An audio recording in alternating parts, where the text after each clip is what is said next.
look at the positive side of this. And I often talk about incentives. And there's incentives in the private sector to save money, for example, in a corporation. Are there incentives in the federal government to save taxpayer money? Are there incentives to report? What's the incentive to report fraud? What's the incentive to report abuse, waste, fraud, and abuse? What are the incentives, though? I think they're upside down in the federal government compared to the private sector. Maybe we need more incentives. Maybe there needs to be monetary incentives for people to save the taxpayers' money. I'd like to have your thoughts on that.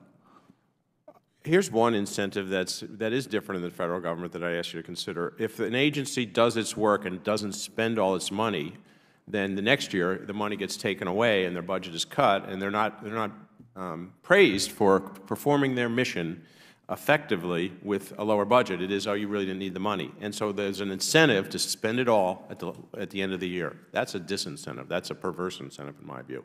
And we ought, and that's an issue that I think is important, that does differ a little bit from the private sector, where if you do the job without spending all the money, there's more praise than in the federal government.